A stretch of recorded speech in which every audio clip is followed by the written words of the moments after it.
সাংবাদিক বন্ধুসকল, আমাৰ ১ নং মিলনপুৰ গাঁওখনে এইবাৰ পৰাগ উৎসৱ উদযাপন কৰিব লৈছোঁ।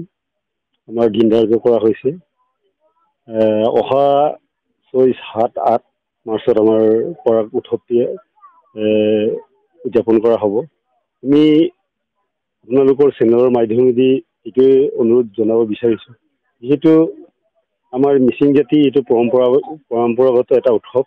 এই উৎসৱটোত সকলোৱে আমাক ওচৰ চুবুৰীয়া গাঁও আৰু স্থানীয়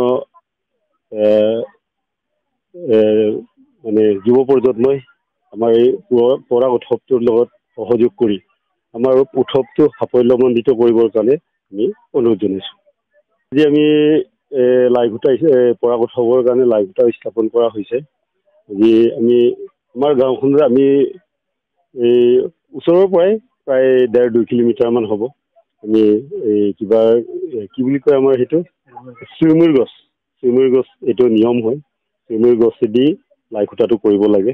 লাইখুটা প্ৰচেছন কৰি আনি আজি আমি লাইখুটা স্থাপন কৰা হয়। আমাৰ অনুমানিক বাজেট আমি বাজেট এটা ধৰিছোঁ, এনেই ২০ লাখমান আমি ধৰিছোঁ। আজিকালি যিহেতু বস্তু মূল্য বৃদ্ধি হৈছে, যিকোনো বস্তু সুলভ নহয়, সেইকাৰণে ২০ লাখ মানৰ এটা বাজেট ধৰা চাওঁ কি হয়।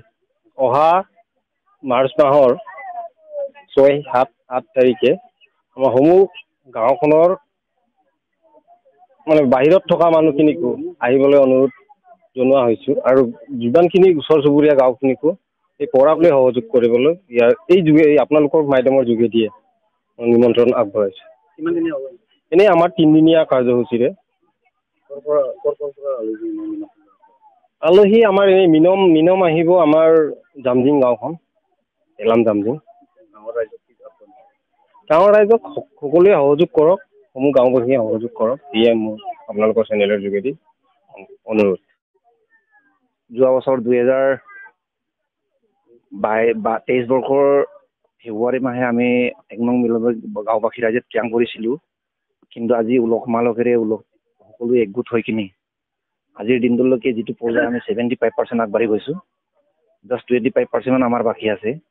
আমি আমাৰ দাঁতিকাষৰীয়া গাঁও বুলি ক'লে আমাৰ অৰুণাচল পৰে, একদম আমাৰ নিচেই কাষৰ আমাৰ চিকাৰী আৰু মাধৱপুৰ, এই ৩খন গাঁৱৰ প্ৰতি আমাৰ একদম দৃঢ়ভাৱে আমাৰ সমালোচনা কৰা হৈ গ'ল। আজি এই চেনেলটোৰ যোগেদি আমি যিকেইটাক আমি অৱগত কৰিব পৰা নাই, গোটেই গাঁওবাসী ৰাইজে, যিসকল গাঁৱে আমাৰ মিচিং ছ'চাইটিৰ প্ৰতি মৰম শ্ৰদ্ধা আছে, সকলোৱে আমাৰ এই পূজা উৎসৱটি সহায় সহযোগ কৰি সাফল্যমণ্ডিত কৰিবলৈ এই চেনেলটোৰ যোগেদি মই আহ্বান জনাওঁ।